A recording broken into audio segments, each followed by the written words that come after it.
I know I haven't been very good at uploading videos, but here we go. This is a very affordable, quick, semi-quick meal for, I would say, 4 people.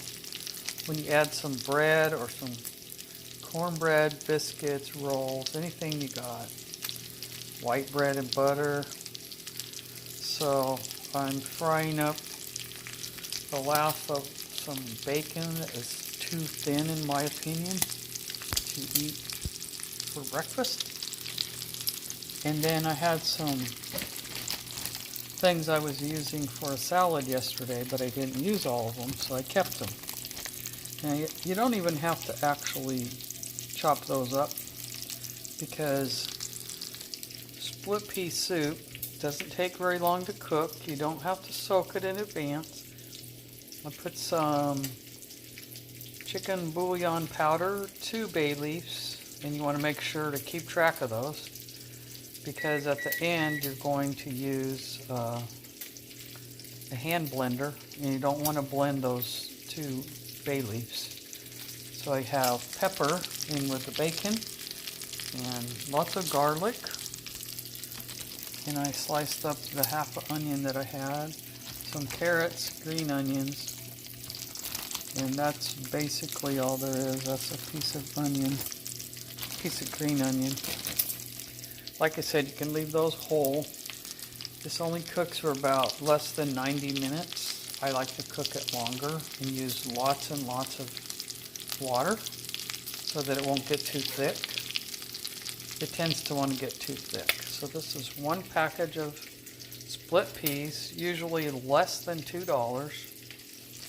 You need leftover end of your bacon package there. I would say for less than $5 you have a meal here, and it's a wonderful soup. To the split pea soup, there's the bouillon powder that I use, and the bacon fat is rendering down nicely, and I'll just leave it like that while the soup is cooking. It's quite an unusual soup or beans because it tastes wonderful. You got to make sure and put some black pepper in it. With the garlic, the onions, the carrots, and the bay leaf, it's just its own unique flavor. It doesn't take long, like I said, to cook.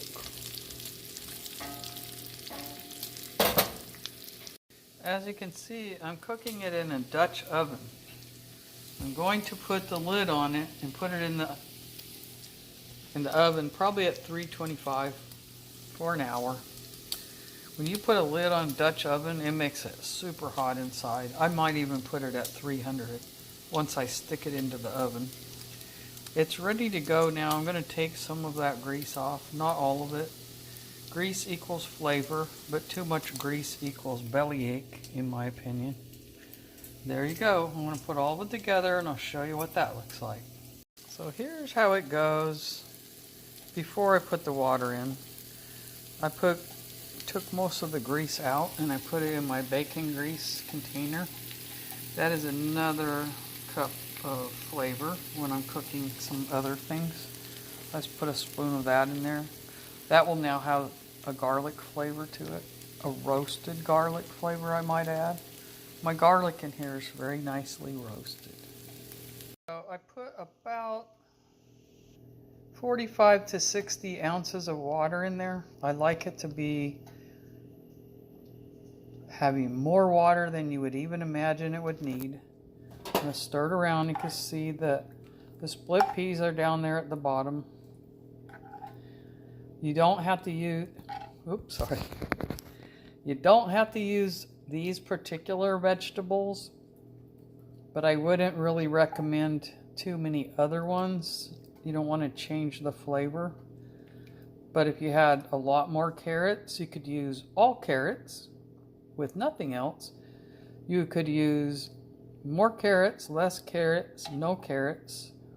You could use no onions, more onions. You could use no bacon, but then you're going to have a very boring cup of soup. And then the garlic, I would almost say it's necessary, but my friend, she makes this and she only puts in 1 pound of rendered bacon and nothing else. Don't forget the 2 bay leaves, but don't blend those at the end. They taste terrible. For some reason, they taste good when you're cooking. Oh, I'm taking out the bottom of the green onion. That's not necessary. It probably wouldn't hurt it at all. So there you have it. Split pea soup. Stay tuned for the end result. Going into the oven at 300 for 1 hour with the lid on. If you're gonna just do it on top of the stove, in a pan, lid, probably 45 minutes to an hour at a very low boil. Cooking. Okay, so I was busy. I put it down to 300 and it's been a couple of hours, so everything is pretty much cooked. I'm going to fish out the 2 bay leaves and then use the hand mixer to combine it together. Okay, I had to get something else done, so I put it on 300. It's been in the oven nearly 2 hours. It's not scientific. It really doesn't matter.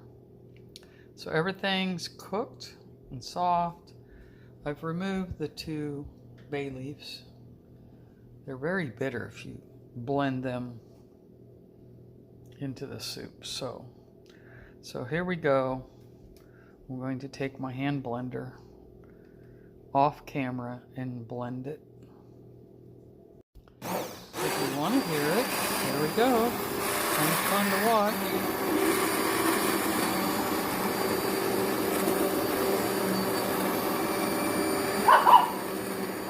Now my puppy loves to bark when he hears loud noises.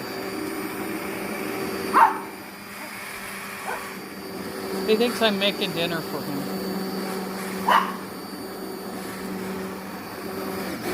When he's ready to eat, he lays on that rug. Little stinker.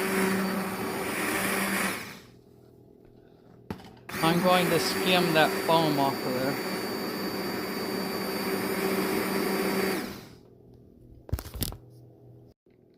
Okay, the foam is skimmed off, or most of it. But we're creating new foam. Not really sure what the foam is. I just don't want to eat it. I blend it for a long time. Some people blend it just to a chunky consistency. I like smooth split pea soup.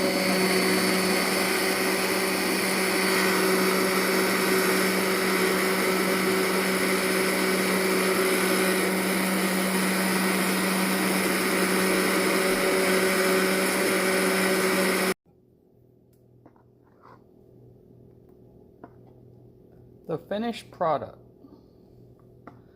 non-vegetarian split pea soup.